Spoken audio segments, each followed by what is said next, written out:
इस वीडियो में आपका स्वागत है। आज फिर आपके लिए एक नया कहानी लेकर आए हैं। हमें उम्मीद है कि ये कहानी आपको अच्छी लगेगी। अगर आप इस चैनल पर नए हैं तो चैनल को सब्सक्राइब कर ले और वीडियो को पूरे अंत तक देखिए ताकि आपको अच्छी जानकारी प्राप्त हो सके। शिव और सावन का कनेक्शन। सावन में क्यों होती है शिव पूजा? कैसे पड़ा इस महीने का नाम? जानिए शिव पूजा से जुड़ी परंपराएं और कथाएं। एक महीने पहले आज से सावन महीना शुरू हो रहा है, जो कि 31 अगस्त तक रहेगा। इसे शिव का महीना माना जाता है और पूरे महीने शिव आराधना की जाती है, जिसमें रुद्राभिषेक के बाद बिल्व पत्र और भस्म चढ़ाने समेत कई परंपराएं शामिल हैं। लेकिन ऐसा क्यों है? क्यों शिव जी को सावन का महीना पसंद है और इस महीने का नाम सावन कैसे पड़ा? आइए समझते हैं शिव पूजा की परंपराएं और कथाओं से। सावन दक्षिणायन में आता है, जिसके देवता शिव हैं, इसीलिए इन दिनों उन्हीं की आराधना शुभ फलदायक होती है। सावन के दौरान बारिश का मौसम होता है। पुराणों के मुताबिक शिव जी को चढ़ने वाले फूल पत्ते बारिश में ही आते हैं, इसलिए सावन में शिव पूजा की परंपरा बनी।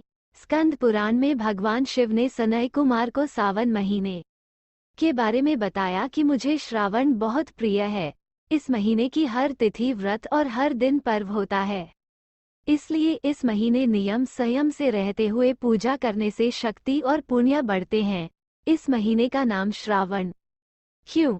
स्कंद और शिव पुराण के हवाले से जानकार इसकी दो वजह बताते हैं।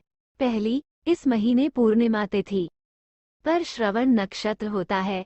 इस नक्षत्र के कारण ही महीने का ये नाम पड़ा। दूसरी वजह, भगवान शिव ने सनय कुमार को बताया कि इसका महत्व सुनने के योग्य है, जिससे सिद्धि मिलती है, इसलिए इसे श्रावण कहते हैं। इसमें निर्मलता का गुण होने से ये आकाश के समान है, इसलिए इसे नभा भी कहा गया है। सावन का महत्व बताते हुए महाभारत के अनुशासन पर्व में अंगिरा ऋषि ने कहा है कि जो इंसान मन और इंद्रियों को काबू में रखकर एक वक्त खाना खाते हुए श्रावण मास बिताता है, उसे कई तीर्थों में स्नान करने जितना पुण्य प्राप्त होता है। पार्वती की परीक्षा। देवी सती ने ही पार्वती के रूप में दूसरा जन्म लिया था। इस जन्म में भी शिव को पति के रूप में पाने के लिए वे कठिन तप कर रही थीं। शिव ने पहले सप्तर्षियों को परीक्षा के लिए भेजा। सप्तर्षियों ने पार्वती के पास पहुंचकर शिवजी की बहुत बुराई की, उनके दोष गिनाए, लेकिन पार्वती अपने संकल्प पर अडिग रहीं। इसके बाद महादेव खुद आए। उन्होंने पार्वती जी को वरदान दिया और अंतर्धान हो गए। तभी एक बच्चे की आवाज सुनाई दी। पार्वती जहां तप कर रही थी, उसी के पास मौजूद तालाब में मगरमच्छ ने एक बच्चे का पैर पकड़ रखा था।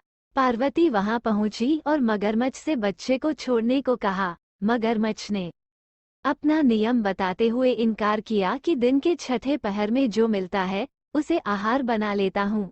इस पर पार्वती ने पूछा, इसे छोड़ने के बदले क्या चाहोगे? मगरमच्छ ने कहा, अपने तप का फल मुझे दे देंगी तो बालक को छोड़ दूंगा। पार्वती तत्काल तैयार हो गईं, पर मगरमच्छ ने उन्हें समझाया कि वे क्यों एक बालक के लिए अपने कठिन तप का फल दे रही हैं। लेकिन पार्वती ने दान का संकल्प किया। उनके ऐसा करते ही मगर का शरीर चमकने लगा। अचानक बच्चा और मगर दोनों गायब हो गए और उनकी जगह शिव प्रकट हुए। उन्होंने बताया कि वो परीक्षा ले रहे थे। चूंकि पार्वती ने अपने तप का फल शिव को ही दिया था, इसलिए उन्हें दोबारा तप करने की जरूरत नहीं रही। कामदेव को भस्म किया। शिव को कामांतक भी कहते हैं। इसके पीछे कथा है। तारकासुर ने ब्रह्मा जी से दो वरदान पाए थे। पहला, तीनों लोकों में उसके समान ताकतवर कोई ना हो, और दूसरा, शिवपुत्र ही उसे मार सके। तारकासुर जानता था कि देवी सती के देहांत के बाद शिव समाधि में जा चुके हैं, जिससे शिवपुत्र होना असंभव था। वरदान पाकर तारकासुर ने तीनों लोकों को जीत लिया। उसके अत्याचार से परेशान होकर देवता ब्रह्मा जी के पास गए।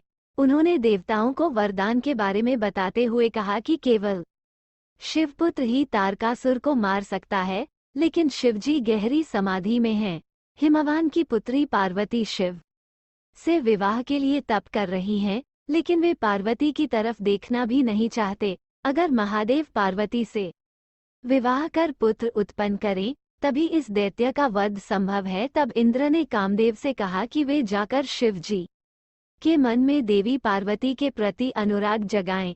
कामदेव ने पुष्पबाण ध्यानमग्न शिवजी पर चला दिया। अचानक इस विघ्न से शिवजी बेहद गुस्सा हुए और उन्होंने तीसरे नेत्र से कामदेव को भस्म कर दिन इस पर कामदेव की पत्नी रति ने शिवजी से प्रार्थना की कि वे उसके पति का जीवन वापस लौटा दें।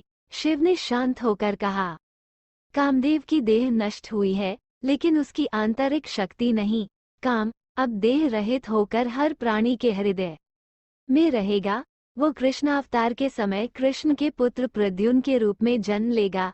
तुम फिर उसकी पत्नी बनोगी। अगर आपको जानकारी अच्छी लगी हो तो इस वीडियो को कमेंट करें, लाइक और शेयर करें। अगर आप इस चैनल पर नए हैं तो चैनल को सब्सक्राइब कर ले ताकि आपको एक नई जानकारी प्राप्त होती रहे।